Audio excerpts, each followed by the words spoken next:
My brother said to me years ago, he said, Dave, what's it all about? He said, you're born. He said, and then you kind of get older, and then you die. I mean, what's it all about? I mean, what is it all about? We're born into this world. We go through these kind of situations of going older and doing this and doing that and doing the other. And then we get older, and loads of people in the world, vast numbers of people, it's a struggle and it's an effort and it's a daily grind, and am I going to survive another day? And then at the top there, what will God think of me? I mean, it's a great line, isn't it? Hey, you know, some travel agent on some other dimension. Hey, great vacation holiday, mate.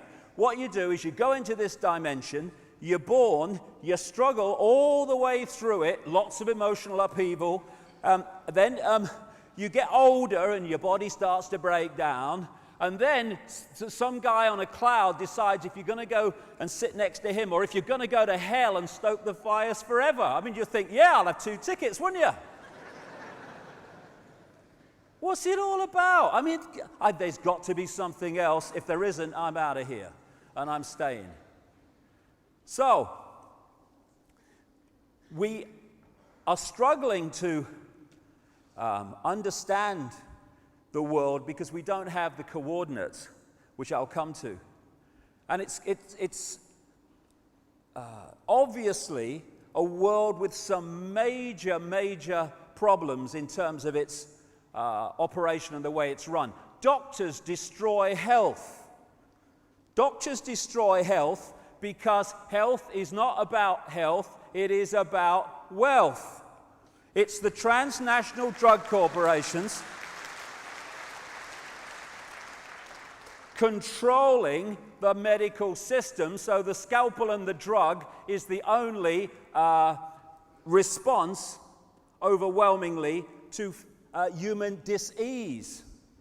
And some of the side effects of these drugs, if you've ever been to America and listened to the drug adverts is one after another in America. They pay for American television, these things, and because of the law there, they tell you what the drug does, or supposed to, and then they have to reel off all the side effects. But they're not side effects, you see. That's another little con. Oh, these are the side effects of this drug. No, they're the effects, mate. Not side effects, the frickin' effects.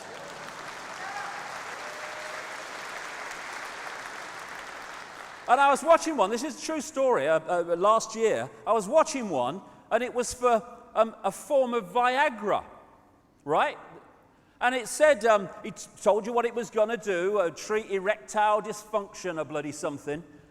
And then he starts reeling off breathlessly, trying to keep the money down, all these side effects. And this is not kidding you. He said at the end, and if you have an erection for more than 4 hours, consult your doctor immediately. Said it. And I'm sitting there watching the telly, and I'm thinking, what's he going to do?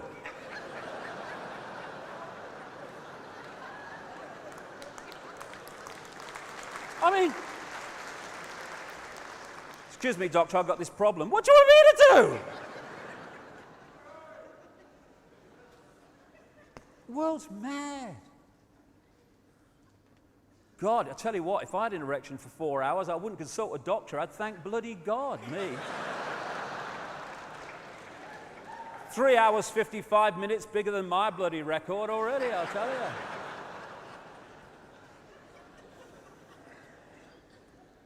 So Big Pharma runs the health industry, and it's not about health, and that's why doctors destroy knowledge.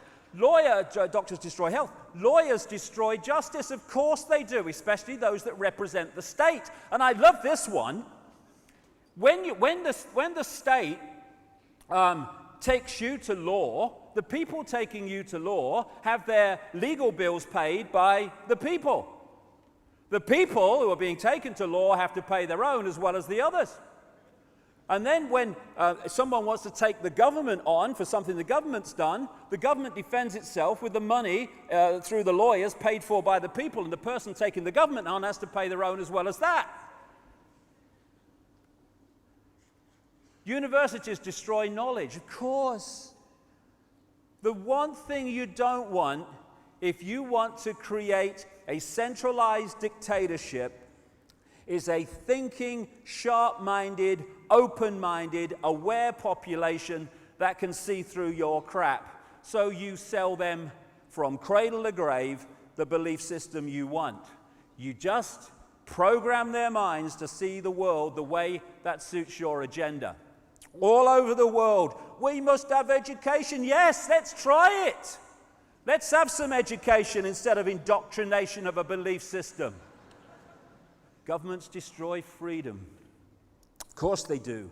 I mean, governments are not there. Let's get this sorted out. Governments are not there to serve the people are there to serve the government and the forces that control the government. That's the relationship, and we need to understand that.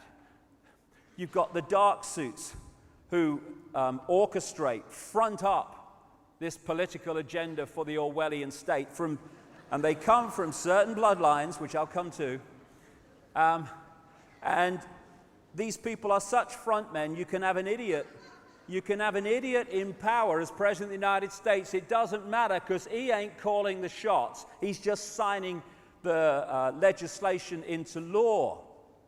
So much so that when he's doing press conferences, he's got this wire in his bloody ear telling him what to bloody say if he gets in trouble, which is most of the time.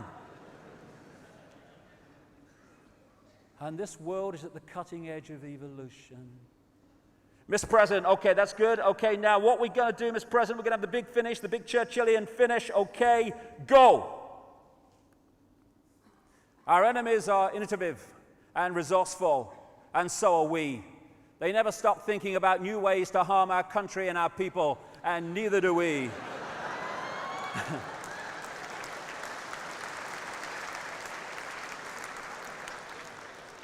Did you get that? Did you get that, Mr. President?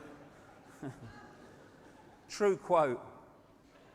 And now we have the choice between three people who are all controlled by the same force. It's called democracy. Which front man or woman do you want? There you go, cross there. And these are the people who are fronting up the destruction of our freedom of expression. Then the media. The media are there to tell the people the version of life and events that suits the agenda.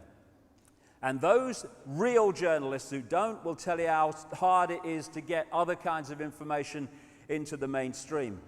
And the worst kind of censorship is self-censorship, where you know it ain't worth crossing that line because A, you'll get yourself in trouble, and B, it won't get in the paper or on the news, so you edit yourself. That's going on all the time.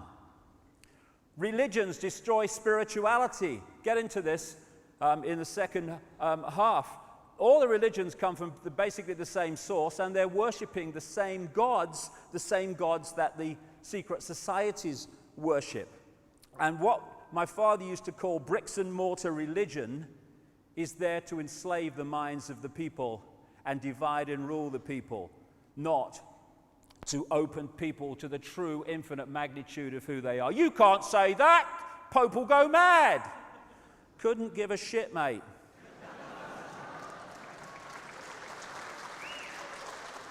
It's a mad, mad, mad, mad, mad, mad world which is sold to us as sanity and rational.